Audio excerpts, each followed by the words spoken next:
Before we begin today, we have a very special announcement. We don't normally broadcast hiring announcements on this show because OnDeck is hiring all the time and it will get exhausting for the listener. However, today we have a role that we think will be of particular interest for our Deep End audience. OnDeck's two CEOs, David Booth and Eric Torenberg, who were both past guests of the show, are hiring for a role we are calling a researcher in residence. If hired, your key responsibility would be to support David and Eric and improve their knowledge for the benefit of OnDeck. Think of it like a personal trainer for the mind. You will help the two of them learn about current cultural and historical context as relate to the startup and technology industries. In doing this, you'll give them the tools and knowledge to understand the future and OnDeck's role in building it. This will help shape OnDeck's strategy moving forward. More information about the role can be found at beondeck.com/researcher. Welcome to the Deep End by OnDeck, a podcast where visionary builders, creators, and experts discuss world-changing ideas. I'm your host, Marshall Kozlov. Let's dive in.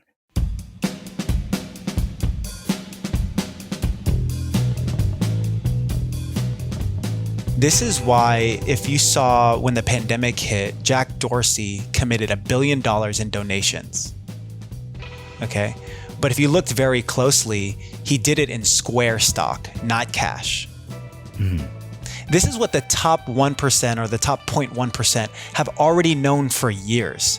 They will never give cash because it's the most tax inefficient way to give. Right? So this has been happening for a select few, but we're democratizing this type of philanthropy to the masses.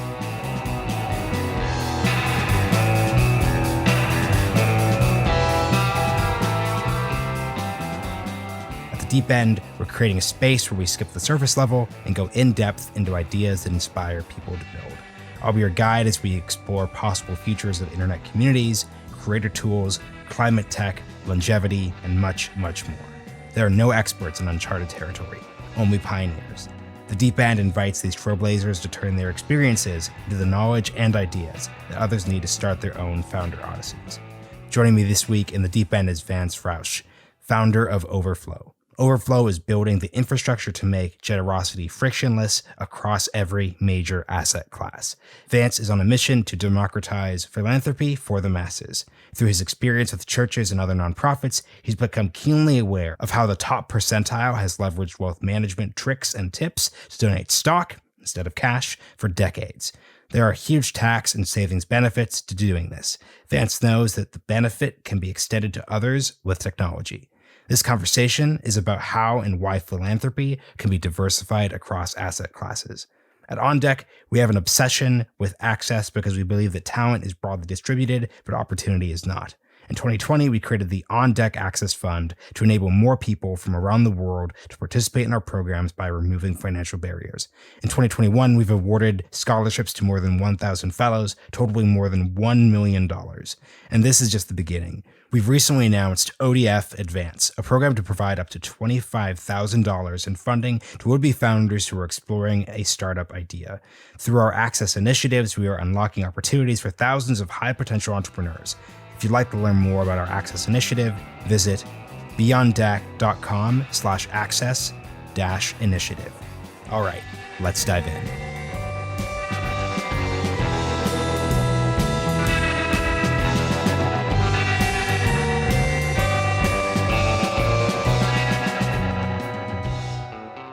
Vance Roush, welcome to the Deep End.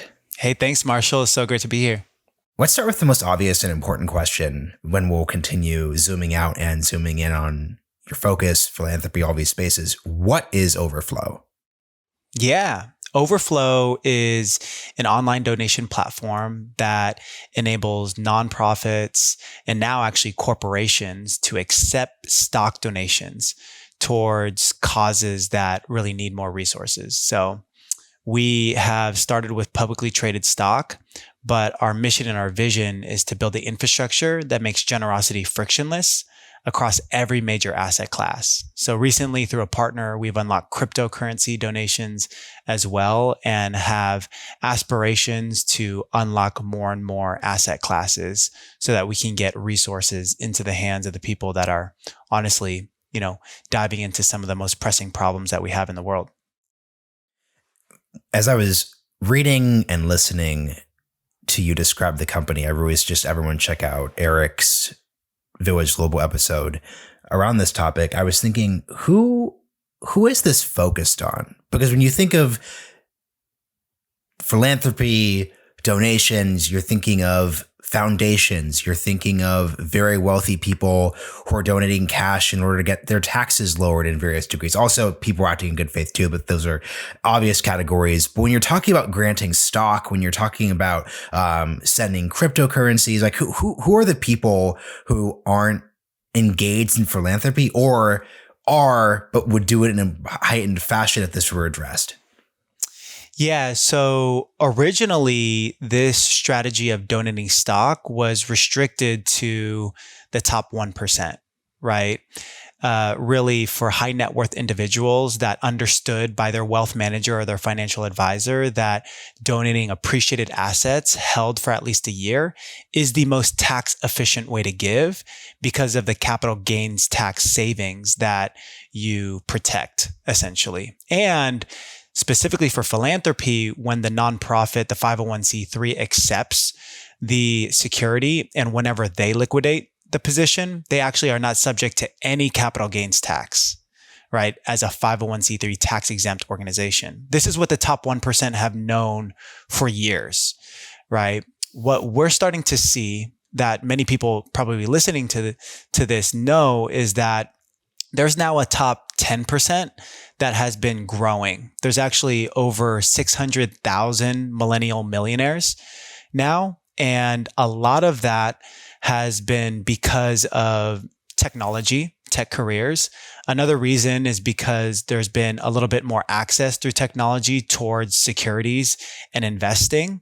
And then most recently, cryptocurrency, really putting a ton of millennials on the map in terms of millionaire status and coming into wealth. Because of the past decade and how investing has been democratized to an extent, there's more and more people that now fit into the bucket where maybe these philanthropic strategies should also be following suit.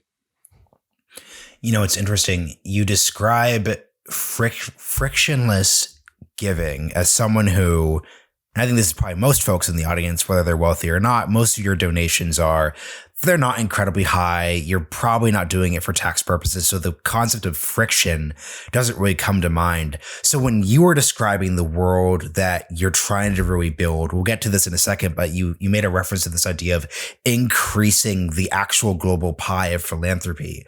What are the frictions that are preventing us from moving from me giving $500 to a charity to actually exploiting the technology that you're really seeing here? Yeah. So today for ACH debit, credit, even check in cash, it's pretty frictionless, right? And that already encompasses $400 billion that are donated every year through those methods, right? And so there's not really any friction there. You have companies like PayPal, right, that for the past decade have made it super easy. And it's allowed for a ton of people to be able to give modest amounts, right? So the average donation through a platform like PayPal nationally is actually $128. Okay. What I'm talking about in terms of where we're seeing a massive revolution as we continue to make it more frictionless is in the non-cash asset space. So anything that is not your checking and savings, that's where Overflow is actually particularly interested in. Because we believe if we can make that area, stocks, crypto, even physical goods, real estate, wine collections, art, any collectible, right? NFTs are big. Now, if we can make the non-cash asset space as frictionless as the cash asset space, that space is actually probably bigger than 400 billion a year, to be honest. The reason why is because 90% of wealth for donors are actually held in non-cash assets.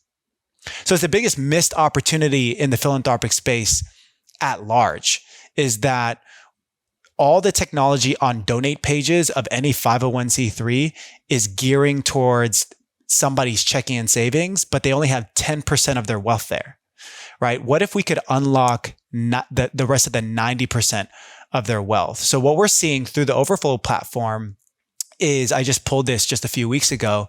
The average donation value through Overflow, and we've had over 10,000 transactions through our platform, is $8,000 in value, right? A magnitude more than $128 through something like a PayPal. So let's say, to make this really tangible for listeners, let's say I bought Bitcoin early. I picked up some cool NFTs. I didn't do any of these things, so we're being purely hypothetical here. I wouldn't be podcasting.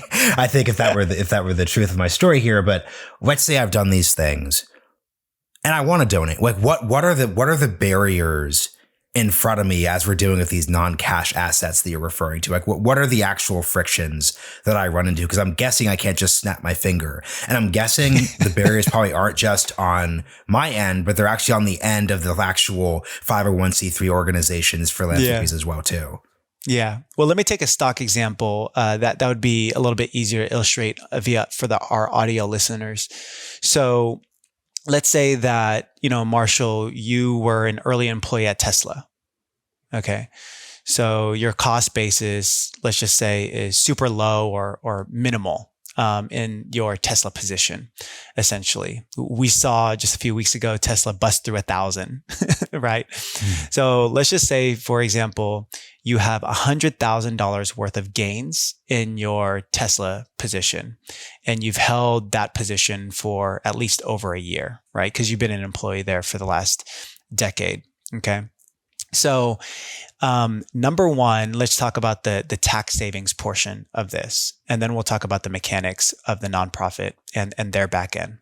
The tax saving portion of this is if you were to liquidate your position in those Tesla gains, you would actually only see around $60,000 left, right, in value because of capital gains tax implications. I'm generalizing. I don't know your specific tax situation, but let's just say for hypothetical purposes, you liquidate it. And so all you get is $60,000 because you have to pay $40,000 in taxes, right? So now you can give $60,000 to your favorite nonprofit. Let's say it's Charity Water, right? Because you're super passionate about that.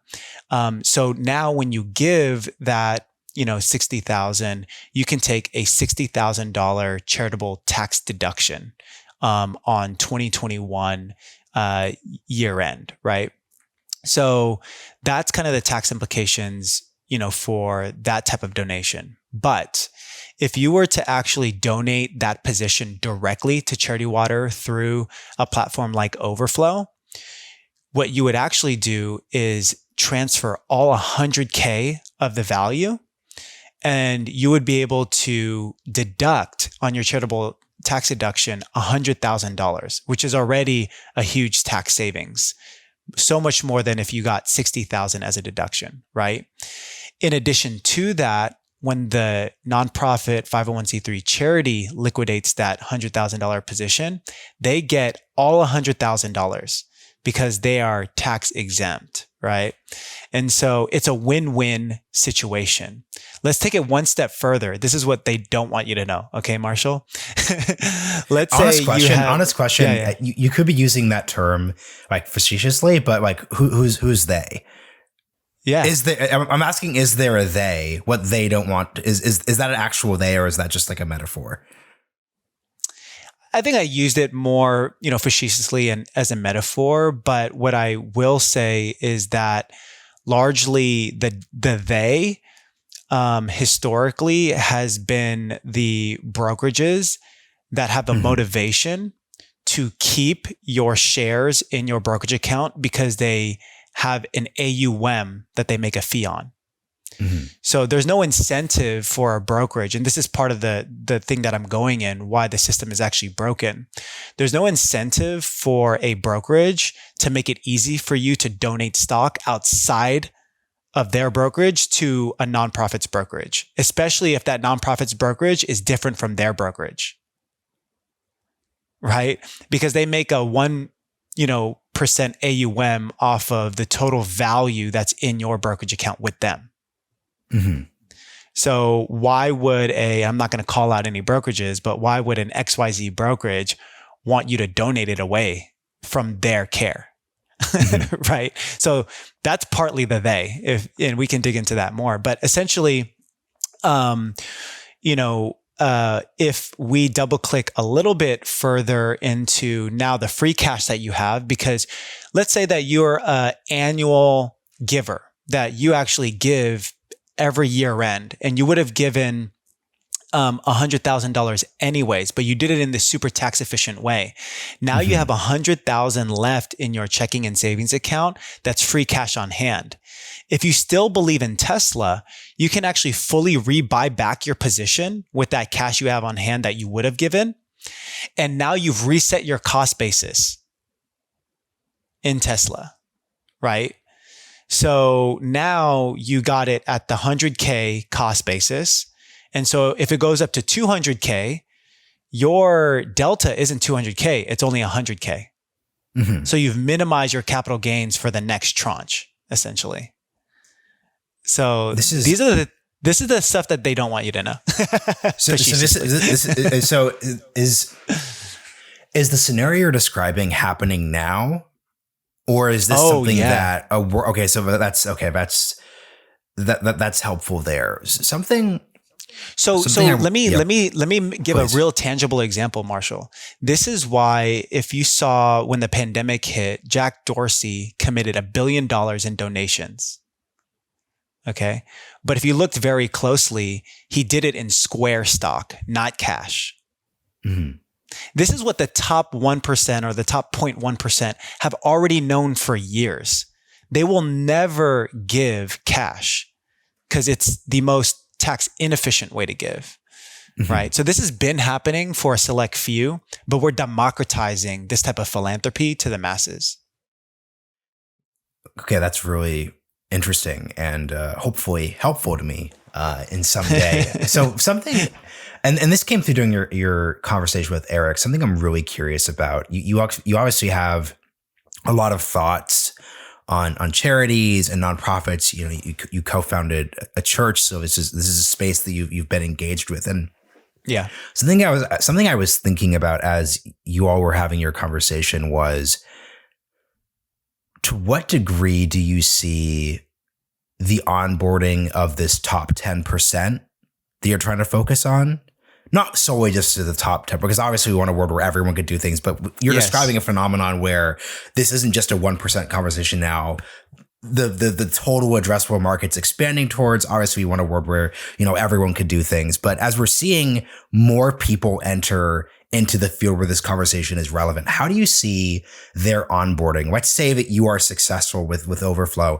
How do you think this really changes charitable giving? So for example, if you think about the industrial era, right? So the Gilded Age, right? That's the Carnegies and the Vanderbilts, and that's like the libraries. I'm in New York right now. I was in DC. You could see the very physical artifacts of that level of charitable giving. You obviously have, the late 20th century, you have the first .com bubble and everything like that. And now you have the current set of founders and employees, but you also see the folks that you're really talking about. How do you think about when you speak to folks who wanted to give, you gave this example, who wanted to give money to your church, who wanted to give stock to your church and couldn't do that efficiently? What type of world do you see them wanting to build, and how will that affect the actual mechanics of the 501c3 nonprofit philanthropic industry?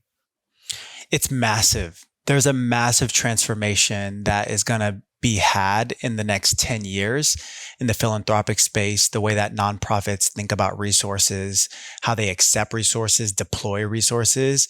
It is going to be a incredibly massive transformation, the biggest transformation that the philanthropic space has ever seen. Because if you think about it, we're in the first inning right now. The first inning is what we've been alluding to, the mechanics. Okay. And so the mechanics hasn't caught up with the intent of what people want to do. Okay. So, the people that me and you and our peers actually want is the ability to give anything to any organization anywhere in the world at any time. And when I say anything, if you want to be generous and you want to activate generosity, literally now, You want to be able to understand your full portfolio. Okay, I own a house. I have some equity in my house. I own some stock. I was early on crypto. I have some RSUs at my company. I've actually got into NFTs. I dabbled a little bit with wine collectibles through some cool new apps that allowed me to get exposure into that. You want to actually see the totality of your wealth and your net worth. And you want to understand, okay, from which pocket is going to be the most tax efficient way to give, right? Based on all of my holdings. You're going to connect all of that kind of like a wealth front.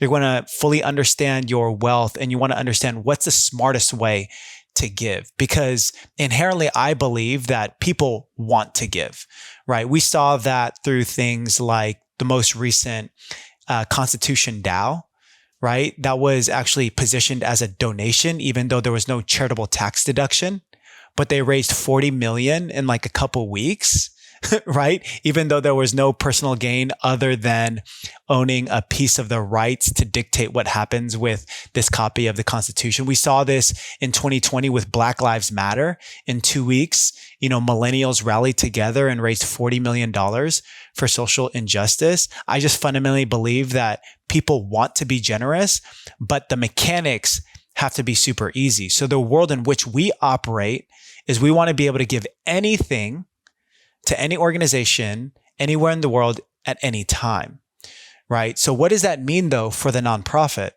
That means the nonprofit has to be equipped with the right crypto wallet, with the right brokerage account, with the right staffing to be able to understand how to manage and liquidate those positions and how to do it in a super smart way so that you're not leaving, clear upside on the table, and you're minimizing risk and downside as well for your nonprofit, your constituents, and your bylaws, as well as what you need to adhere to as a board. And then how are you then deploying those unprecedented amounts of resources that you now have towards furthering your mission and your vision, right? So if you think about it, nonprofits are going to start converting more towards like how Harvard Endowment operates today, right? But the only way that a nonprofit that's doing like 10 million in annual donations can level up to do that is through technology. And could you because explain they can't how, hire a whole staff to run an office like that yet, right? And can you explain how the Harvard's endowment is running? I think we all know in the back of our minds that especially a lot of these like Ivy League endowments are like crushing it right now, like doing like an incredibly great job. What does that actually look like? Yeah, I mean, that's a whole nother podcast episode that somebody like an Eric probably would want to join. But at a very high level, specific to our conversation here, what's really interesting is the way that a Harvard works to create such a big endowment and manage such a big endowment. So at a very basic level, I'm not an expert, but at a very basic level, right, you have this institution that is now all based on signal and prestige, right? That also provides, value in the form of education and empowerment, but mainly you get as a student a signal.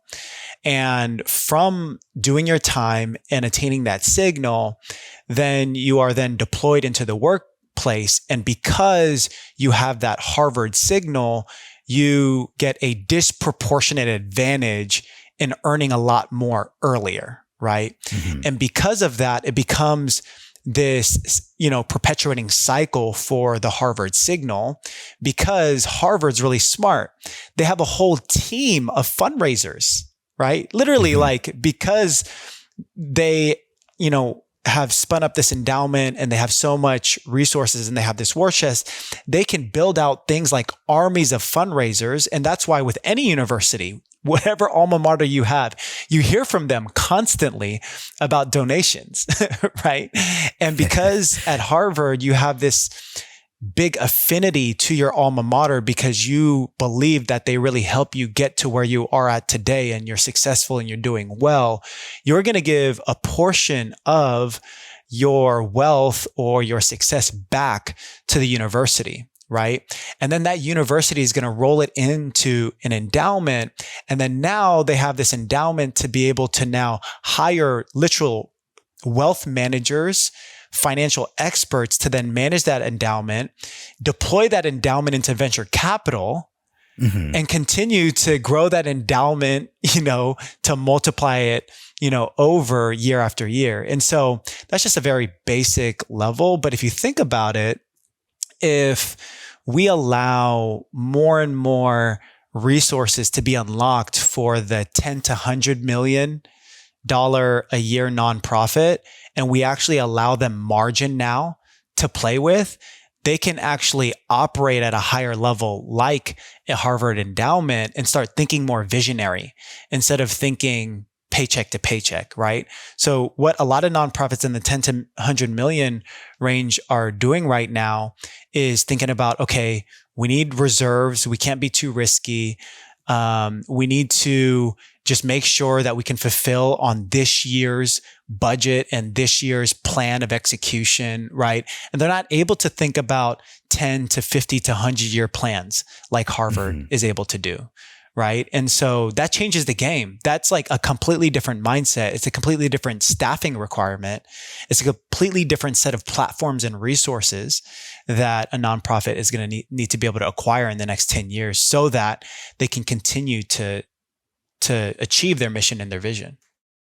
Speaking of the nonprofit space in the next 10 years, another thing you said in the episode was you referenced the fact that you seem concerned that there are actually, if anything, too many nonprofits who aren't delivering what they should be delivering. So I would love just to hear, if we're looking at the status quo, like what is your problem?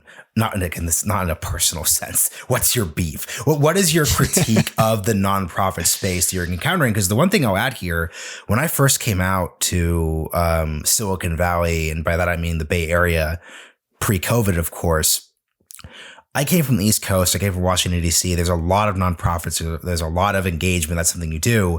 There was a lot of just blanket hostility / indifference to the nonprofit space. Now, when you bring up BLM, when you bring up Constitution DAO, those are causes.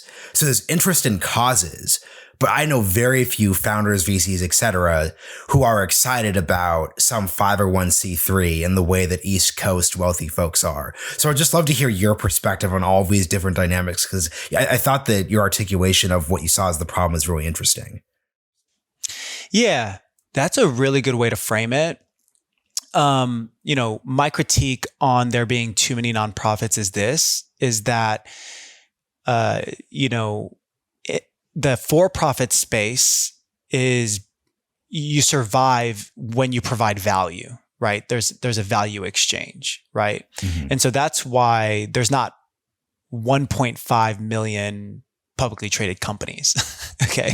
Because there needs to be kind of this kind of value exchange, and there is this markets-based system that churns out, the companies that are not actually providing value, or so we hope.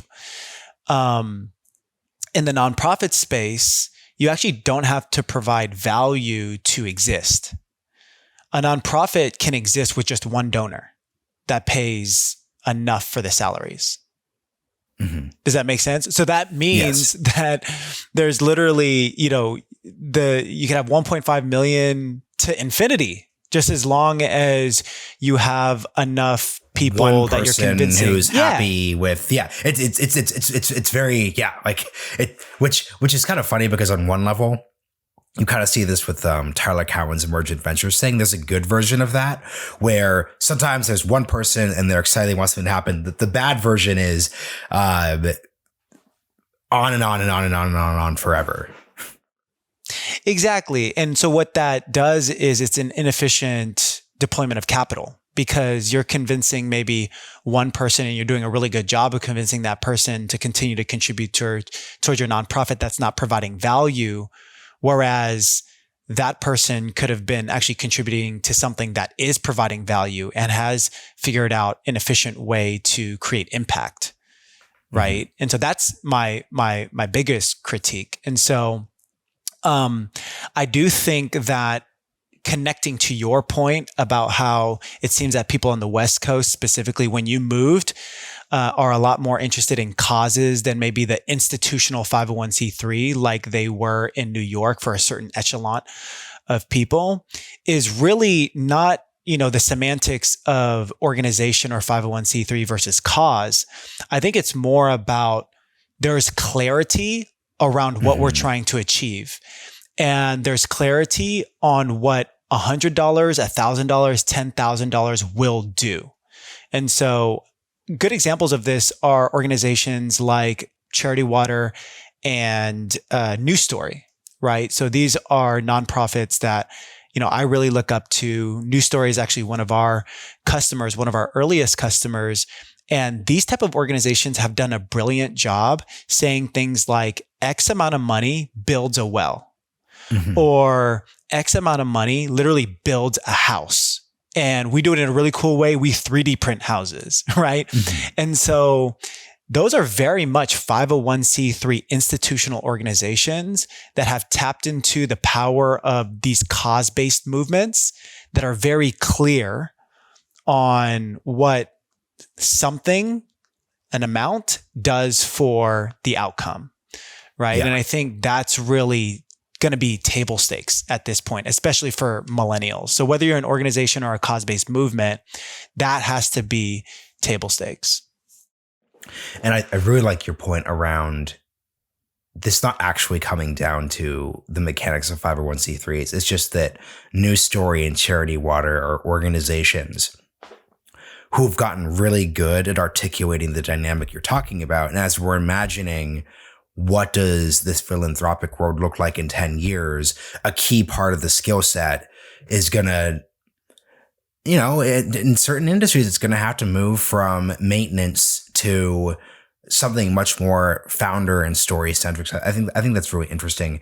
So another thing I want to talk about, we've referenced it a bit, but I think there's a lot of implications to this, and this is very interesting, is this idea of using services such as yours to actually expand the global pie for philanthropy. And how up until now, technology hasn't really actually increased that pie. So can you, this is my favorite part of the episode. Could you really just, I'm really pushing this episode to everyone here, but can you just expand on what you mean by that and what the actual implications are for the various causes, ideas that folks are interested in? Yeah. The implications are massive. Okay. So if you look at the stats, the last 50 years, in America specifically, we have not given in donations, we have not given more than 2% of GDP. So, if I'm talking to a venture capitalist, I can show them, oh, look, it's a growing market based on actual value, right? But it's not actually a growing market today based on percentage of GDP that I can capture, right? So literally it's going to be up and to the right because GDP is up and to the right. So the game changer here is, man, what if we can actually take that 2% and we can capture in a year 3% or 4% or 5% of GDP? What does that actually mean on a macro scale? That means going from, in an actual value, distinct value term, that actually means going from 400 billion that's given a year today to causes, nonprofits, 501c3s to $1 trillion. What if we were able to give $1 trillion in a year towards some of the most pressing problems? And what if there was a more efficient way for donors to understand what those efficient and high impact orgs were, right? What that literally means is more resources for the organizations that are solving the biggest problems that we have, like climate change or clean water. Here's the reality that we know how to solve clean water. We literally know how to build wells. We actually know that there's enough resources to solve food insecurity. The reason why I know that is because you can feed the whole world 2 times over with the amount of food that we waste in America alone a year. Okay. So it's not actually a lack of solutions. There's actually a lack of resources that are being deployed in this fashion and in an efficient way, right? And so the implications are literally, life-saving for people. The implications are everybody has clean water. The implications are nobody's food insecure. The implications are a fair starting line for education. I mean, these are massive implications that are always at the forefront of society, in the media, in our, conversations during the holidays and things of that nature. And this is an actual pathway to make a material difference to actually solving those. And I want to understand this a little better, because the key thing in the phrasing here is that despite everything, technology, the explosion of the internet, which is obviously reimagined practically every single industry ever, hasn't actually fundamentally reimagined this space that you're focused on. Why is that? Like, why this feels like, because not to belittle what you're doing, but it doesn't seem like anything we're describing here. My mind isn't blown, right? I don't hear, but you put it actually really well when you're like, hey, like, people want to give things have value, let them do that more than they can now. So why hasn't this been addressed in a way that has given you this opportunity for the past 30 years? It's not sexy. Right. So a couple things, right? Generally, some of the most talented people in the world are not flocking to start a nonprofit or run a nonprofit, right? Why? Because they know that they're probably not going to get paid a lot. They're probably not going to be able to live a lifestyle that they want to or they aspire to, right? So they're just not going to touch it, right? And so one thing that I talked about on the Village podcast that was really interesting, kind of a micro example of what I'm talking about, is what Teach for America did. Teach for America made it cool to, I'm going to do AmeriCorps, and I'm going to dedicate 2 years of my life, and I'm going to become a teacher, when becoming a teacher wasn't cool for some talented people because they knew they're not going to make a lot of money. But they were willing to dedicate 2 years to go into a neighborhood that could really use their talents, because they knew that, places like Harvard Business School, Deloitte would actually defer their offers for Teach for America candidates. And actually, if you did Teach for America, you'd probably even seem as a better candidate for Deloitte or Harvard Business School and things of that nature. It added to your signal, right? So in a way, Teach for America made teaching, at least for 2 years, sexy, right? The wider nonprofit space, which has the same problem as the education space, has a branding problem. This branding problem is perpetuated by people's inability to understand that incentive is actually really, really powerful. Why wouldn't we want to compensate nonprofit leaders to the highest extents? If they are actually running a high impact, efficient org that's solving things like climate change and clean water and food insecurity and homelessness, like why wouldn't we do that? So it's a branding issue. And then what flows down from that is then if you feel like the most talented people are not going into the wider nonprofit space overall, running these nonprofits, then you're inherently going to believe that then that means if I built a tech platform, I'm not going to be able to extract a lot of value from the nonprofit space. Because if the CEO, founder, or executive team of the nonprofit space has this scarcity mindset, then they're not going to want to buy my SaaS platform. So then why would the best SaaS founders ever want to build platforms, automation tools, AI for this space? Because there's no market for it. right? And so it's all connected, but overall what needs to happen is we need to understand how important philanthropy actually is, the role that it plays, how important the vehicle of a 501c3 tax exempt organization, how that can actually be leveraged for impact and good in America specifically. And there's these similar concepts globally, and really brand that in a way to the next generation that if you're super talented, yes, you can go into banking. Yes, you can start, a career in finance or whatever. You can be part of the creator economy. That's kind of up and coming and sexy now. Or you can be part of a social impact career that actually you can be compensated well. You can do well by doing good. And some of the coolest people are going into this space, right? You do that. And to your point, it's all actually achievable at that point.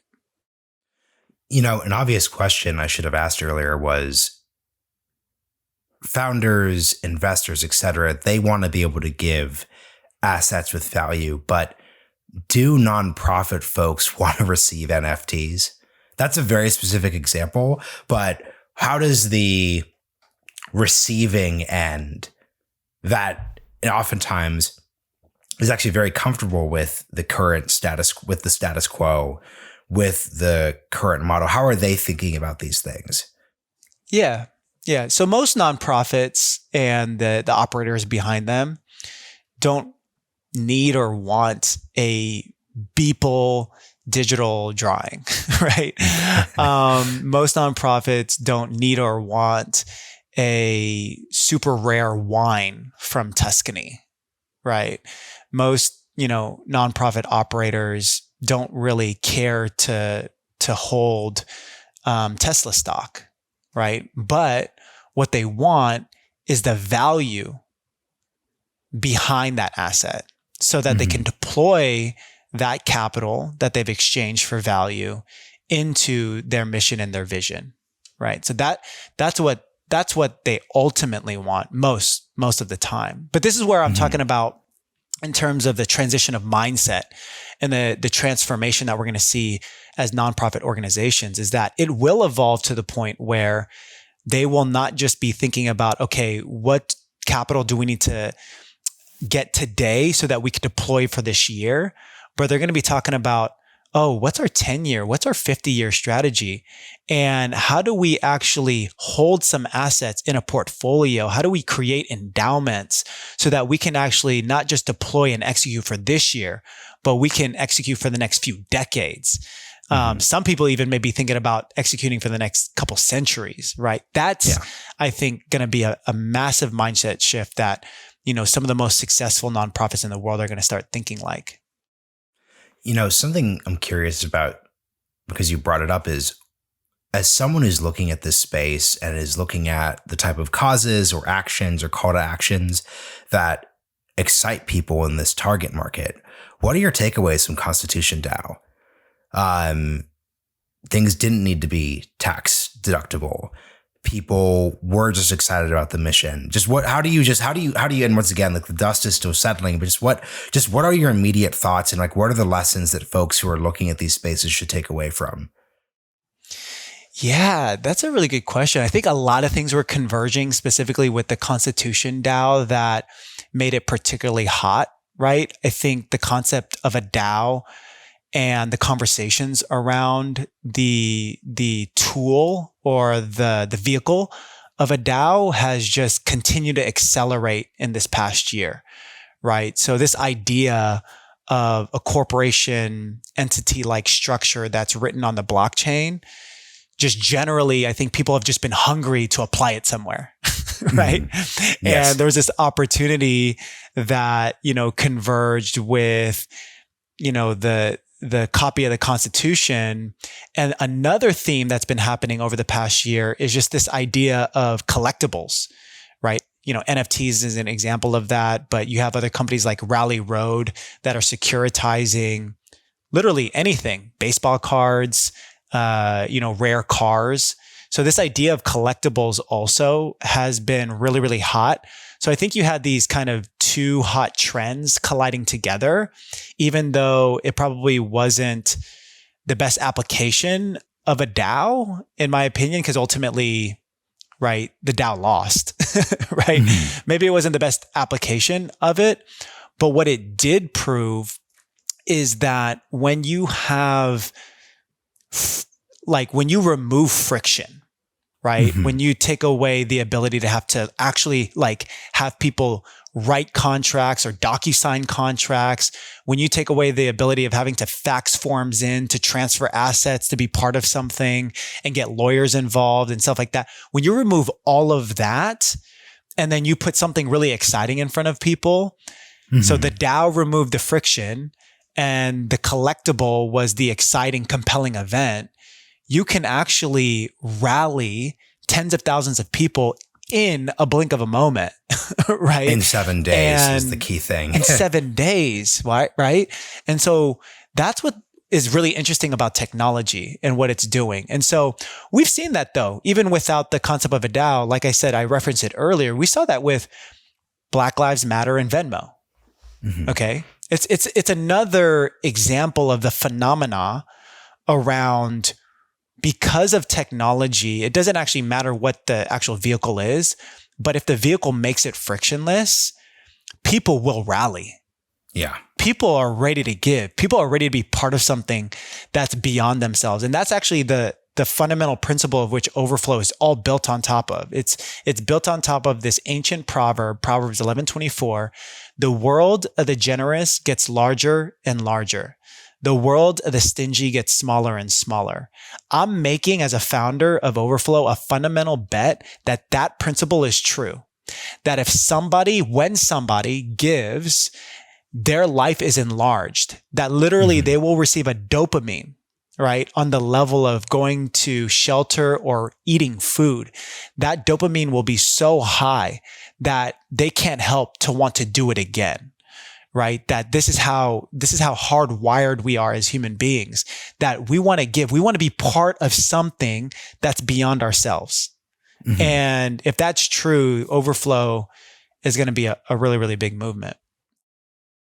And for the last one here, especially referencing Proverbs, you helped found a church, and community is kind of the buzzword. You could have taken that in a bunch of different startup directions. I'm glad you picked a good one. But yeah, we would just love to hear, just from an honest, personal career perspective, what lessons in a straightforward way did you really learn from one of the most straightforward community building, community maintaining enterprises one can basically do, and what are just the broad lessons for the audience there, or takeaways, or just next steps do you think people should think about? Yeah. So this is a shout out to On Deck as well, because I think On Deck is one of the few organizations that actually have figured this out.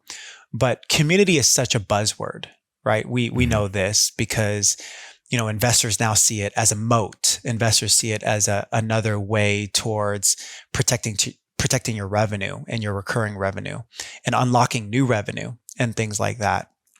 But doing community, as we know, right, is actually really, really difficult. If I could just give a very layman's term definition of community based on my experience building the church from ground up, is doing life together.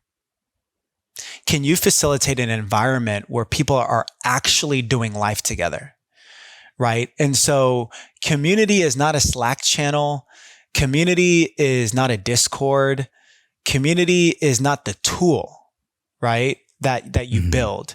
The community aspect of it is, can you create an environment, whether it's digital, in real life, or a combination of both, where people are not just connected to the staff or the top or to the organization, but it's an organism, right? It's a living, breathing thing where people find it so easy to do life with one another. And so On Deck has done that brilliantly I was part of ODF2 with founders initially, and then it's branched out into a lot of different things from there. And the church has been doing this for thousands of years, just helping serve people, care for people in their everyday life, right?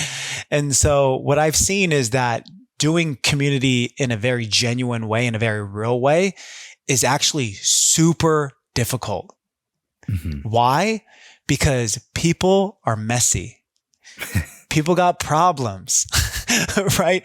People have different agendas and motivations. And so it actually is, there's some science, but there's a lot more art. And there's a lot more connected to an overarching set of vision, values, and first principles that a community needs to be operated under if it's going to actually last the test of time. If you started a community to just generate more revenue, it's not going to last, right?